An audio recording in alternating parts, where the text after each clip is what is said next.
નમસ્કાર, હું પ્રવીણ. વિધાનસભાનું સત્ર ચાલી રહ્યું છે અને આ સત્ર વચ્ચે ઘણા બધા આંદોલન પણ થઈ રહ્યા છે. આરોગ્ય કર્મીઓ હોય કે ખેલ સહાયકો હોય, આ તમામ વચ્ચે થોડા બેકગ્રાઉન્ડ સ્કોર સાથે જઈએ.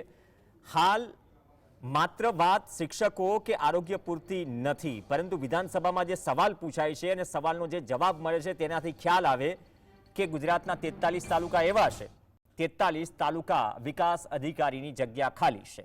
તો શું ગુજરાતમાં એક પછી એક વિભાગોમાં ખાલી જગ્યાનો વિકાસ વધી રહ્યો છે? ધારાસભ્યની જગ્યા તો ખાલી નથી રહેતી, એકાદ બે એક્સેપ્શન કેસ જે કોર્ટ કેસ થયા, પરંતુ તાલુકા વિકાસ અધિકારી કે સંલગ્ન સરકારી ઓફિસોમાં જો અધિકારીઓની જગ્યા ખાલી હોય, હમણાં જ રિસન્ટલી લિસ્ટ આપી કે અમદાવાદમાં સરકારી હોસ્પિટલોમાં કેટલી ઘટ છે સ્ટાફની અને વાર તહેવારે એ ઘટ વધી રહી છે. આમાં ટ્રાન્સફર થાય અને જે લોકો રિટાયર થાય એ અલગ. હવે તાલુકા વિકાસ અધિકારીનો જે રોલ છે, આપણે જે વિકાસની વાત કરીએ છીએ અથવા તો જે પ્રક્રિયામાં અલગ અલગ જગ્યાએ જિલ્લા સ્તરે જે રોલ અપાયો છે, એમાં જ જો પરિસ્થિતિઓ આટલી ખરાબ હોય, હમણાં જ કેવાયસી અપડેટ કરવાની વાત ચાલી રહી છે. આ મુદ્દો એટલા માટે ઉઠ્યો કેમ કે ધારાસભ્ય વિમલ ચુડાસમાએ વિધાનસભામાં સવાલ પૂછી લીધો અને સવાલ એટલા માટે પૂછ્યો કે તેમને જે તે વિસ્તારમાંથી એવી સૂચનાઓ કે એવી તકલીફો કે ફરિયાદ મળી હશે, તો સરકાર જવાબ આપે છે કે 43 જગ્યાઓ વહીવટી પ્રક્રિયા દ્વારા ભરવામાં આવશે, પરંતુ વહીવટી પ્રક્રિયા કેટલા લાંબા સમય સુધી ચાલશે એ એક સવાલ છે. વિમલ ચુડાસમા કહી રહ્યા છે કે મારા વિસ્તારમાં જગ્યાઓ ખાલી છે. જોકે વિમલ ચુડાસમાને ચિંતા કરવાની જરૂર નથી, ઘણી બધી જગ્યાએ જગ્યા ખાલી છે જો સરકાર આ આંકડો આપતી હોય તો. હવે સવાલ ઊભો થાય કે આજે સંસદમાં એટલે કે સાંસદોનું પેન્શન, પગાર ભથ્થું આ બધું જ વધી ગયું અને બીજી તરફ જે જૂની પેન્શન યોજના છે એને લાગુ કરવામાં ન માત્ર ગુજરાતમાં પરંતુ ઘણા બધા રાજ્યોમાં આંદોલન ચાલી રહ્યું છે.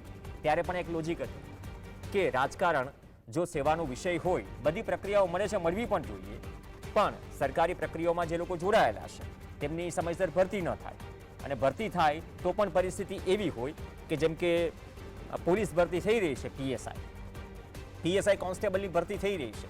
પહેલા બંધારણ સાથે કલમોનો અભ્યાસ હતો, એક 20-30 માર્કનું પૂછાઈ જતું. હવે મેથ્સ અને રિઝનિંગ આવ્યું. આ ભરતીની અને ખાલી જગ્યાની જ વાત થઈ રહી છે, એના માટેની વાત કરી રહ્યા છે કે બીઆરએસ, તમે આઈપીસી ખતમ કર્યું, બીઆરએસ આવ્યું, બીએનએસ આવ્યું, સોરી, ભારતીય ન્યાય સંહિતા. તો કલમો તમને જ્યારે પેપરમાં જ નહીં પૂછાય તો પછી ફિલ્ડમાં જઈને શું કલમો ભણવાનું? જે ઉમેદવારો છે તો કહી રહ્યા છે કે ભરતી શેના માટે કરો છો? તમને કલમોમાં રસ નથી, માત્ર વહીવટમાં રસ છે, એટલે કે પૈસા ગણવામાં રસ છે. એટલે કદાચ કહેવાનો અર્થ એ હશે કે જે ભરતીઓ થઈ પણ રહી છે એમાં જે ફેરફાર થઈ રહ્યા છે, ફેરફાર કયા સંદર્ભે થઈ રહ્યા છે એ પણ એક સવાલ છે. પણ આ તો ભરતી એક અલગ કિસ્સાની છે. જો તાલુકા વિકાસ અધિકારી સ્તરની જગ્યાઓ ખાલી હોય તો પછી જે જમાવડાઓ થાય છે, જે મેળાવડાઓ થાય છે, જે આખા તંત્રને કામે લગાડી દેવાય છે, એમાં ભલે બધી બસો જોંતરી દેવાય, આ બધું જ થાય છે. હાલાકી ભોગવે છે કોણ? કામ કોના નથી થતા? નેતાઓના તો થઈ જાય છે, આમ જનતાના નથી થતા. કેવાયસી એટલા માટે ઉલ્લેખ કર્યો કેમ કે કેવાયસીમાં જે લાઈનો જોઈ, સુરેન્દ્રનગર જિલ્લામાં માત્ર એક સિસ્ટમ હતી, લાંબા સમયથી આ વાત ચાલી, ટેકનિકલ ખામી છે. ક્યાં સુધી તમે સવારે ઉઠીને રોજ કેવાયસી અપડેટ કરાવવા માટે જાઓ અથવા કાગળિયાની કોઈ પ્રક્રિયામાં જ્યાં તાલુકા વિકાસ અધિકારીનો રોલ આવે છે અથવા જે તે યોજનાઓમાં અથવા તો જે તે પ્રક્રિયાઓમાં એ મીડિયમ છે, મીડિયેટર છે, તો એ વિસ્તારના લોકોના કામ થતા ક્યારે હશે? એવું નથી કે કામ નથી થતા, ક્યારે થતા હોય છે. તો આ કેટલી ગંભીર બાબત છે કે અલગ અલગ સરકારી વિભાગોમાં આ પરિસ્થિતિ હોય. કેન્દ્ર સરકારનો પણ આંકડો આવ્યો હતો 2022માં, પછી ભરતીઓ થઈ. પીએમઓથી લઈને ગૃહ મંત્રાલયના વિભાગ અંતર્ગત આવતા જે પણ વિભાગો છે, જે જગ્યાઓ ખાલી છે, લિસ્ટ આવતા રહે છે વાર તહેવારે. તો સરકાર સમયસર ભરી કેમ શકતી નથી અથવા તો આ પ્રક્રિયા વહીવટી પ્રક્રિયાથી ભરાશે? આ દરેક જગ્યાએ વહીવટી પ્રક્રિયા લંબાઈ શકે, જેમ આજકાલ ગરમી લંબાઈ છે, જેમ ભાષણો લંબાઈ છે, જેમ વાયદાઓ લંબાઈ છે. તો આ કિસ્સામાં બહુ જરૂરી છે અને તમારા સુધી પણ સમજ પહોંચવી જરૂરી છે. પેલા કદાચ બાઇટ હોય વિમલ ચુડાસમા જે કહી રહ્યા છે તો એ સાંભળી લઈએ, બાદમાં તાલુકા વિકાસ અધિકારીની જગ્યાઓ ખાલી છે તેનાથી ફરક શું પડે છે અને ફેર કોને પડે છે એની વાત કરીશું. 205 જગ્યાઓ ભરેલ છે અને 43 જગ્યાઓ ખાલી છે અને ક્યારે ભરવામાં આવશે ત્યારે એમને કીધું કે વહીવટી અનુસાર મુજબ ભરવામાં આવશે. ત્યારે ખાસ કરીને હું કહેવા માંગુ છું કે 43 જગ્યાઓ ખાલી છે, ત્યારે મારે પૂછવામાં આવ્યું કે એ જગ્યા અત્યાર સુધીનો ભરવાના કારણ શું? કારણ કે 43 જગ્યા 43 તાલુકા પંચાયતની જગ્યાઓ છે, ટીડીઓની જગ્યાઓ ખાલી છે. એમાં ખાસ કરીને ગીર સોમનાથ જિલ્લામાં તાલાળા, સૂત્રાપાડા અને મારું વિધાનસભા સોમનાથ, ત્યાં પણ જગ્યા ખાલી છે. આમ જ્યારે સરકાર જ્યારે ચૂંટણીઓ આવતી હોય ત્યારે સોમનાથ દાદાના સાનિધ્યમાંથી દર્શન કરી અને તમને ચૂંટણીની શરૂઆત કરતા હોય, જ્યારે ત્યાં વિકાસ કરવાની વાત આવે ત્યારે હંમેશા હું કોંગ્રેસનો ધારાસભ્ય છે એટલે ભેદભાવ રાખતી હોય છે. ખરેખર તો પ્રથમ એમને સોમનાથની જગ્યાએ ટીડીઓની ભરતી કરવી જોઈએ.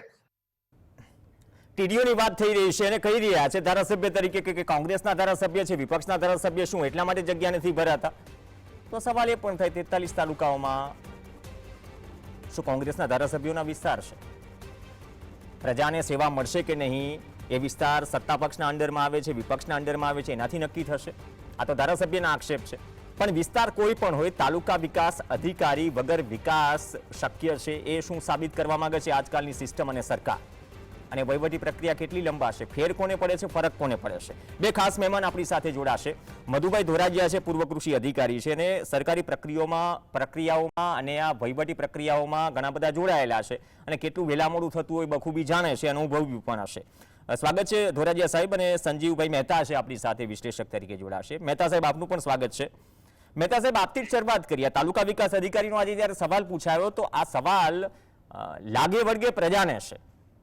હવે આ જગ્યાઓ ખાલી છે, તમે ખેલ સહાયકની વાત કરો, તમે આરોગ્ય માટે જે આંદોલન ચાલી રહ્યું છે અલગ અલગ માંગોને લઈને, પણ જગ્યાઓ તો ત્યાં પણ ખાલી છે, જગ્યાઓ તો તલાટીમાં પણ ખાલી છે, જગ્યાઓ તો ગ્રામ સેવકોની પણ ખાલી છે, જગ્યાઓ ઘણી બધી ખાલી, શિક્ષકોની તો અઢળક ખાલી છે. ભલે સંખ્યા વધારી ભરતીની, પણ જો તાલુકા વિકાસ અધિકારીની જગ્યાઓ ખાલી હોય તો ફરક કોને પડે? જી, અહીં તાલુકા વિકાસ અધિકારી નહીં, અહીંયા તો જુનાગઢમાં તો જિલ્લા પોલીસ વડાની પણ જગ્યા ખાલી છે. હમણાં ગયા કોર્પોરેશનમાં કાર્યપાલક ઇજનેરની પણ જગ્યા ખાલી છે. એટલે એમ કહો ને કે જુનાગઢ શહેર અને જિલ્લાનું વહીવટી તંત્ર મોટા ભાગે ઇન્ચાર્જ થી ચાલે છે. એક અધિકારી છે એ લગભગ 2-3 તાલુકામાં ફરજ બજાવતા હોય છે. એને કારણે અરજદારોને ધક્કા પણ થાય છે, કામ નથી થતા, અને એને કારણે વિકાસ કામો જ્યાં સહી કરવાની વાત આવતી હોય છે એમાં પણ આ જગ્યાઓ ખાલી રહેવાનો જે મુદ્દો છે એ કારણભૂત બનતો હોય છે. એને કારણે ખાસ કરીને ગામડાઓના વિકાસ કામો ખૂબ જ અટકી પડતા હોય છે. અમારી જુનાગઢની વાત કરીએ તો જુનાગઢમાં મહાનગરપાલિકામાં કાર્યપાલક ઇજનેરની જગ્યા જ ખાલી છે. એને કારણે ઇન્ચાર્જથી ચલાવવામાં આવે છે. સરવાળે 2 વર્ષ પહેલા પાણી ભરાયું. જુનાગઢ શહેરમાં કોઈ કાર્યદક્ષ કાર્યપાલક ઇજનેર નથી. સામાન્ય કોઈ બીકોમ કે સિવિલ એન્જિનિયર હોય એને એ હોદ્દો આપી દેવામાં આવે છે અને એ ફરજ બજાવે છે, જેને કારણે એની પાસે કોઈ આર્કિટેક્ટ કે કોઈ જ્ઞાન નથી હોતું.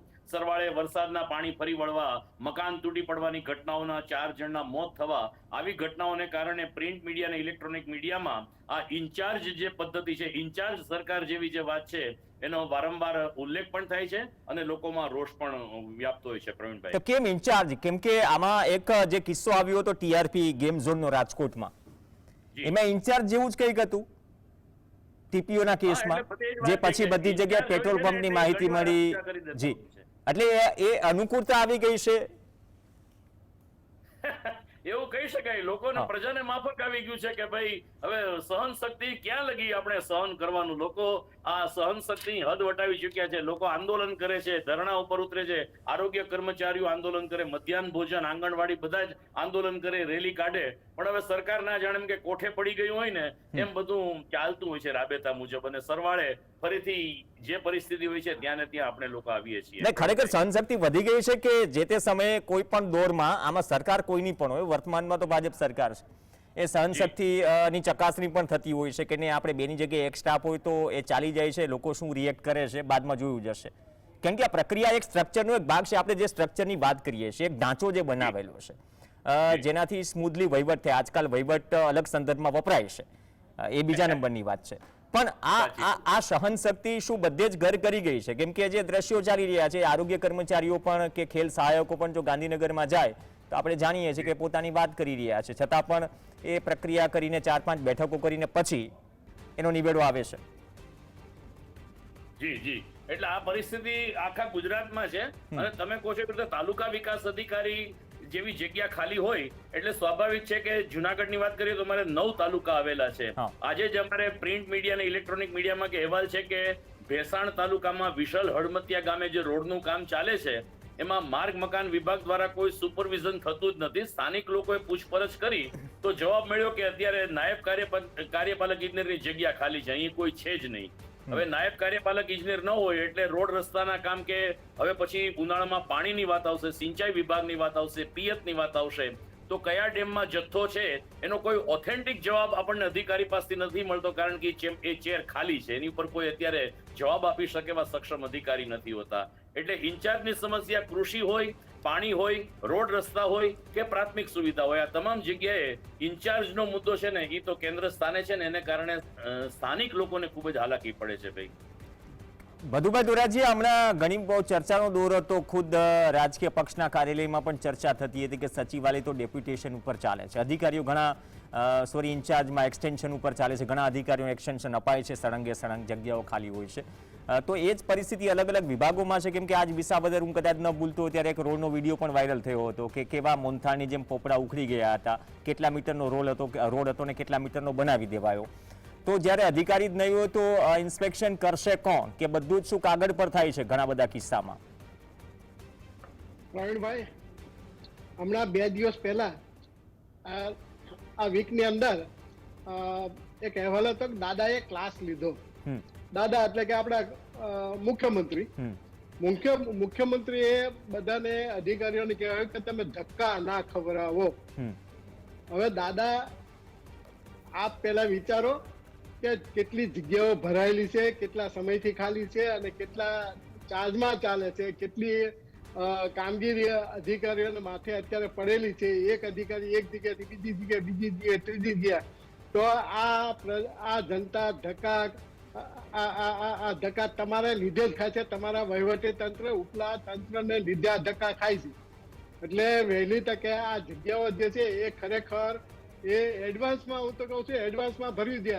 આજે તમે કલેક્ટરનું છે, કલેક્ટરમાં આ 31 માર્ચે વલસાડના અને ભાવનગરના કલેક્ટર રિટાયર થાય છે, તો એને કેમ તમે નિવૃત્ત, તમે તાત્કાલિક તમે જગ્યા તમે ભરી દો છો? તમે એનું તૈયાર છે લિસ્ટ, તમારું પ્રમોશનનું લિસ્ટ તૈયાર છે તો એનું ભરી દો છો.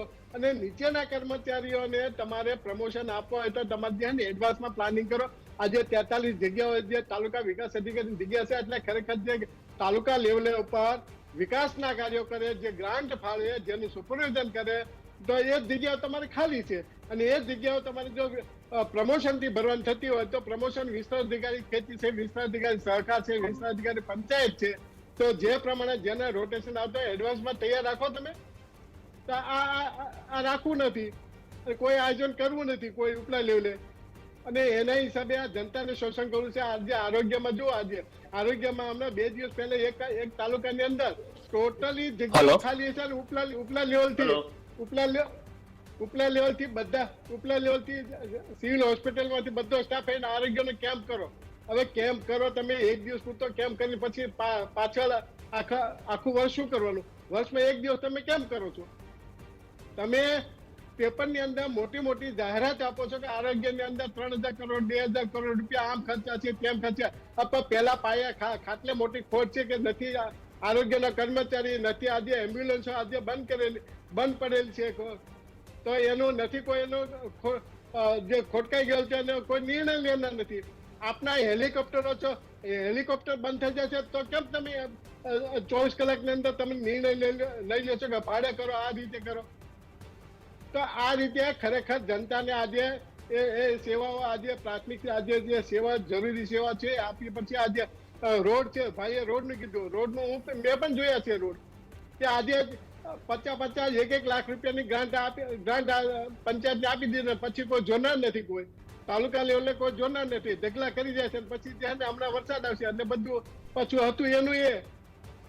તો આ પ્રાથમિક જે સુવિધાઓ છે, પ્રાથમિક સુવિધાઓ માટે ખરેખર જે તાલુકા લેવલ ઉપર ગ્રામ્ય સ્તર ઉપર જે સ્ટાફ આજે ભરવો જોઈએ, તાત્કાલિક ઇમિડિયેટલી આજે ભરી દેવો જોઈએ. તમે કેમ્પેન કરો છો કે અમુક કેમ્પેન કરો તો અઠવાડિયાની અંદર તમે આ લિસ્ટ બનાવ્યું, જો 24 કલાક 48 કલાકની અંદર તમારી પાસે લિસ્ટ આવી ગયું, તો શું આ રીતે તમારી પાસે લિસ્ટ બનાવીને તાત્કાલિક ઇમિડિયેટલી જગ્યા ન ભરી શકાય?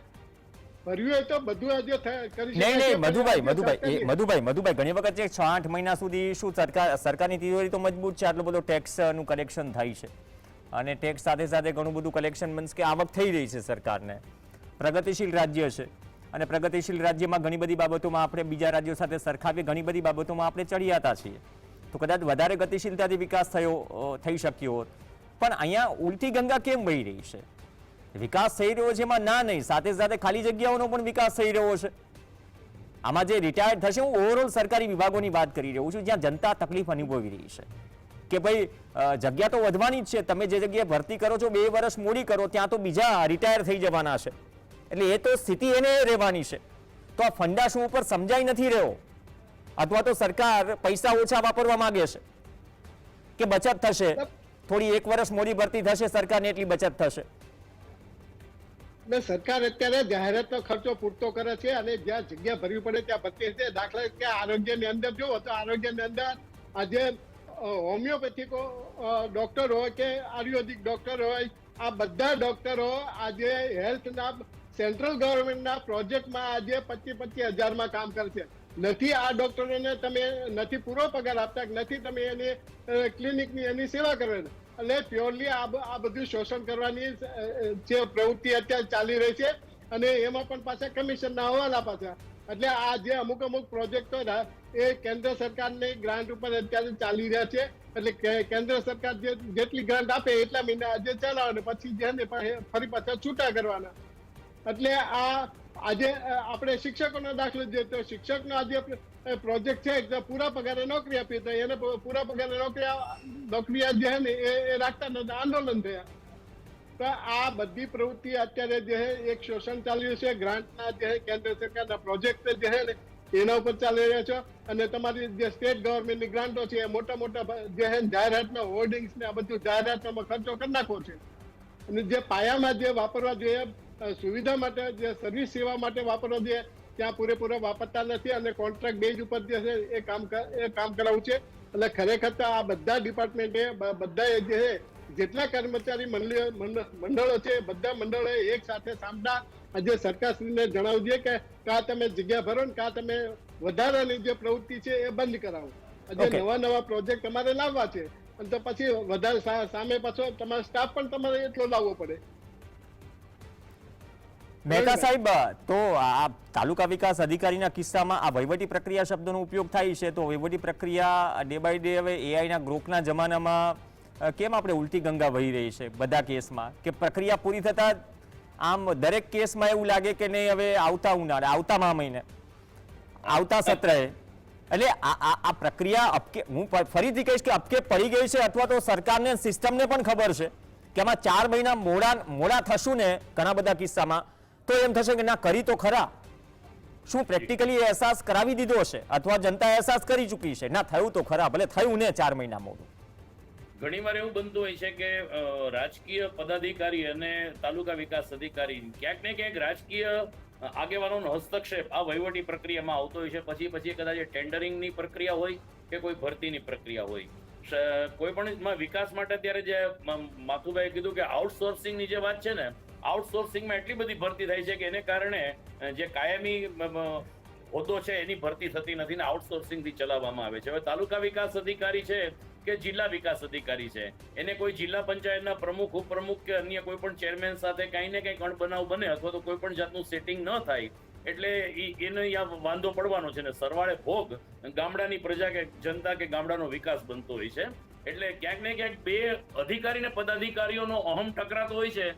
એવું પણ ક્યાંક અમને જુનાગઢ જિલ્લામાં તો લાગે છે કે હું સહી નહીં કરું, ફલાણા છે, રાજકીય આગેવાનનું પ્રેશર છે, આમણે ના પાડી છે, આની જ લાગતા વળગતાને ટેન્ડર દેવું જોઈએ, આના જ લાગતા વળગતાની આઉટસોર્સિંગમાં ભરતી થવી જોઈએ, આ કામ જે તે એજન્સીને જવું જોઈએ, આવું બધું વારંવાર સ્થાનિક સમાચારમાં આવતું હોય છે. એટલે હું માનું છું કે ક્યાંક ને ક્યાંક આ વર્ગ 1 કે 2 ના અધિકારીઓ અને રાજકીય આગેવાનોનો અહમ ક્યાંક ને ક્યાંક ટકરાતો હોય, જેનો સીધો ભોગ સામાન્ય જનતા બનતી હોય છે. ભાઈ સાહેબ, આ વોકડા પરના દબાણો હટ્યા કે નહીં? સીમાં 3 વખત ટકોર કરી અને બીજું કે બીયુ ચેક કરવા જાય છે કે નહીં? ખુદ ભાજપના નેતાએ કહ્યું હતું કમલમનું બીયુ નથી અથવા કમલમ ગેરકાયદેસર છે, અડધો ભાગ તોડવો પડે એમ છે. આ તો સમય સાથે એટલે વસ્તુ એ છે કે સામાન્ય આજે જે બુલડોઝરની પ્રક્રિયા છે, હમણાં એક જોક વાંચીને સોશિયલ મીડિયા પર ચાલી રહ્યો છે કે 4 વર્ષ પછી બુલડોઝર બાબાની મઢી બને ગુજરાતમાં તો નવાય નહીં.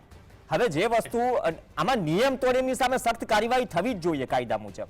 પણ જ્યારે સામાન્ય પ્રજા સાથે જે થઈ રહ્યું છે, સામાન્ય પ્રજા સામે જે કાર્યવાહી થઈ રહી છે, સામે તમે જો વગદાર છો અથવા અધિકારી છો, નેતા છો અથવા ઉપર સુધી છેડા છે, તો એ પ્રક્રિયામાં પછી ફરક નથી પડતો કે તમારા નકશામાં શું બોલે છે અને તમે કયો ખૂણો કેટલો લાંબો ખેંચ્યો છે. તો જુનાગઢમાં એમાં કઈ તાસીર કે તસવીર બદલાઈ છે કે નહીં? કેમ કે સીએમએ ખુદ શાલીનતાથી કીધું હતું અધિકારીઓ પદાધિકારીઓને જુનાગઢમાં આવીને કે આ જલ્દી વહેલાસર કરજો. જી સાચી વાત છે. સીએમએ જુનાગઢના શામળદાસ ગાંધી ટાઉન હોલમાં એક કાર્યક્રમમાં પોતે આવ્યા હતા અને ત્યારે એસી બંધ હતા એટલે એને કમિશનરશ્રીને ટકોર કરી કે ભાઈ એસી જ બંધ છે, આવી ઉકળાટમાં બેસવું કેમ? હવે એસી ચાલુ કરવાને બદલે 11 મહિનાથી ટાઉન હોલ જ બંધ કરી દીધો છે. અચ્છા, વાત એ છે કે મુખ્યમંત્રી હોય કે ગૃહમંત્રી હોય ગમે તે નિવેદન કરે, જ્યાં દીવા તળે જ અંધારું છે ત્યાં પછી આગળ શું અપેક્ષા રાખી શકાય? 11 મહિનાથી જુનાગઢનો શામળદાસ ગાંધી ટાઉન હોલ બંધ છે. કોઈ નાટકો, કોઈ સાંસ્કૃતિક પ્રવૃત્તિ થતી નથી, કોઈ કાર્યક્રમો યોજી શકાતા નથી, કારણ કે એકમાત્ર ટાઉન હોલ છે અને લગભગ 11 મહિનાથી બંધ છે. મુખ્યમંત્રીશ્રીએ વોકળાના દબાણની વાત કરી, નથી કોઈ વોકળાના દબાણો દૂર થયા. આપ ગિરનાર કમલમમાં બીયુની વાત કરો છો, મહાનગરપાલિકા પાસે ફાયર સિસ્ટમ ફિટ કરેલી જ નથી. જે રાઇઝર હોવું જોઈએ, લાલ કલરના પાઇપ, હોઝરીલ, હાઇડ્રન્ટ વાલ, કોઈ પ્રકારની મહાનગરપાલિકા પાસે સિસ્ટમ ફિટ નથી કરાવી, તો ફાયર એનઓસી કે બીયુની તો વાત જ ક્યાં આવી કોર્પોરેશન પાસે. અને હમણાં ગૃહમંત્રીએ કીધું કે આપણે 100 કલાકમાં આપણે અસામાજિક તત્વોને પકડીએ અને વગેરે વગેરે કામ કરીએ બુટલેગર ઉપર. હવે જિલ્લા પોલીસ વડા જ ઇન્ચાર્જ છે, એમની પાસે જુનાગઢ અને પોરબંદર બંનેનો ચાર્જ છે. હવે અને પોલીસનું મહેકમ પણ એ રીતે ઓછું હોય, તો ગૃહમંત્રી ઉપરથી ગમે તેટલા આદેશ આપે, સ્થાનિક પાસે મેન પાવર જ નહીં તો એ કામ કેવી રીતે કરે? એટલે આપણો જે મુખ્ય મુદ્દો છે કે ખરેખર બધી ભરતી થવી જોઈએ અને યોગ્ય સેટઅપ ગોઠવાવું જોઈએ, તો જ શહેર કે રાજ્યનો વિકાસ શક્ય બનશે. આપણે જુનાગઢની વાત કરું તો કોર્પોરેશનનું મહેકમ 1470 નું છે, 1400 થી વધુ મહેકમ છે, સરવાળે 720 કર્મચારીઓ ફરજ બજાવે છે. 50% મહેકમ ઉપર અત્યારે જુનાગઢ કોર્પોરેશન ચાલે છે, એને કારણે ઘણી બધી અસર વિકાસ અને પાયાગત સુવિધા ઉપર પડતી હોય છે. પ્રવીણભાઈ, આ તો આરજી હુકુમતના સમયમાં જતા રહ્યા જુનાગઢ, આટલો કુંભ મેળો. આરજી હુકુમતનું સ્મારક નથી બન્યું સાહેબ 30 વર્ષથી. તત્કાલીન મુખ્યમંત્રી દિલીપભાઈ પરીખે 1993માં એક પાયો નાખ્યો કે અહીંયા આરજી હુકુમતનું સ્મારક બનાવીએ બાઉદીન કોલેજના મેદાનમાં. સાહેબ 33 વર્ષ જેવો સમય થઈ ગયો, હજુ લગી સ્મારક નથી બન્યું. દર વર્ષે 9 નવેમ્બરે કાગારોળ મચાવે, આગેવાનો, છાપા, મીડિયા બધું કાગારોળ મચાવે, પણ કોઈ રાજકીય પાર્ટી કે સરકારનું પેટનું પાણી નથી હલતું. આરજી હુકુમતનું સ્મારક હજી બન્યું નથી 30 વર્ષે પણ. ઓકે મધુભાઈ, 30 સેકન્ડ આપનું કન્ક્લુડિંગ કોમેન્ટ. બહુ ઘણું બધું એક જ શહેરનું ઘણું બધું કહી દીધું, 50% મહેકમ ખાલી છે, તો બાકી બધી જગ્યાએ પણ સ્થિતિ જ્યાં વિપરીત હશે ત્યાં તો તકલીફ રહેવાની જનતાને. જે વર્ગ 1 અને વર્ગ 2 ની જે જગ્યાઓ ખાલી છે એમાં ખરેખર પોઝિશન એવી હોય છે કે વર્ગ 1 અને વર્ગ 2 માં એ સીધી ભરતીમાં પણ ભરતી કરી શકાતી હશે. 50% 2:1 રેશિયો પ્રમાણે જે છે એ સીધી ભરતીમાં કરી શકાતી હશે અને બાકી જે છે ને એ પ્રમોશન થી કરાતી હોય છે. એટલે પ્રમોશનમાં પણ ઘણી વખત જે છે ને એ વર્ષોના વર્ષો નીકળી જાય છે. એટલે એ ખરેખર એ પણ આ જે પ્રોસિજર એ સુધારવાની જરૂર છે કે જેટલી જગ્યાઓ ખાલી થાય છે, કેટલી તમારી સીધી ભરતી ભરવાની થાય છે, તો એની એડવાન્સમાં તમારે ખરેખર જાહેરાત આપી દેવી જોઈએ. અને જે પ્રમોશન જ્યાં પણ થાય છે, તો જે દિવસે જે ખરેખર જગ્યાઓ ખાલી પડે એ જ દિવસે આ જે પ્રમોશન થી જે જગ્યા ભરવાની થતી હતી એ ભરી દેવી જોઈએ. એટલે આમાં ખરેખર એ ખરેખર આમાં યુનિયનો અને કર્મચારી મહામંડળે પણ આજે ખરેખર જે એક્ટિવ રહેવાની જરૂર છે કે જેથી કરી જે જનતાની સેવા માટે જે છે ને એ મુખ્ય જે વર્ગ 1 અને વર્ગ 2 ની જગ્યાઓ એ ભરેલી રહે. અને વર્ગ 3 માટે જે છે એ ખરેખર એ પણ ખરેખર એડવાન્સમાં કામગીરી કરે તો આ જગ્યાઓ એ ભરી શકાય. બાકી કૃષિમાં નિયામક આવી ગયા કે ઇન્ચાર્જ જ છે? અને કૃષિમાં પણ હજી એવું છે કે ખેતી નિયામકમાં જે જગ્યાઓ તમને ખબર હતી 1 મહિના પહેલા રાજીનામું આપેલું છે, તો 1 મહિના માટે શા માટે ફાઇલ તમે તૈયાર ન કરી? અને તો એ માટે પણ જે જગ્યાઓ ખરેખર જે એ ભરી દેવી જોઈએ. આજે એની જગ્યા ખાલી થાય છે, એ જગ્યા પણ તમારે સીધી ભરતી ભરવાની થતી હોય તો એની જાહેરાત આપી દેવી જોઈએ. એટલે આ બધું ચાર્જમાં બધું ચલાવે છે આ સરકારને જે છે ને એ ખરેખર પૈસા જાહેરાતમાં વાપરવા છે, વહીવટી સેવા માટે અને જનતાના હિત માટે વાપરતી નથી. ઓકે, ધન્યવાદ મધુભાઈ ધોરાજીયા અને મહેતા સાહેબ ચર્ચામાં જોડાયા. માત્ર એક સવાલ વિધાનસભામાં પણ અહીંયાથી ખ્યાલ આવે, જિલ્લા હોય, તાલુકા હોય કે ગાંધીનગર હોય, સરકારી વિભાગમાં કોઈ જગ્યા ચાર્જમાં જ હોય તો પછી ભોગવે છે કોણ? આમ જનતા. લાગુ કોને પડે છે? આમ જનતાને. બાકી પેન્શન અને ભથ્થું તો વધી જ ગયું છે સાંસદોનું. અપેક્ષા રાખીએ કે હુંસાતુસીની લડાઈમાં જે પ્રજા પીસાઈ રહી છે અથવા તો અપકે પાડી દેવાયું છે અથવા તો સહનશક્તિ નો જે પેરામીટર છે ટેસ્ટ થઈ ગયો હશે, ટેસ્ટ થઈ ગયો હતો તો આગળ વધીને શક્ય હોય તેટલી જગ્યા ભરવામાં આવે. કેમ કે જેટલી ગતિએ વિકાસ ગુજરાત કરી રહ્યું છે, કદાચ આપણે ગુજરાતને ગ્રોથ એન્જિન બનાવીએ છીએ, આ જગ્યા ખાલી ન હોત તો કદાચ ગુજરાત વધારે ગતિથી વિકાસ કરી રહ્યું હોત, નહીં કે ખાલી જગ્યાની બાબતમાં વિકાસ કરે. નમસ્કાર.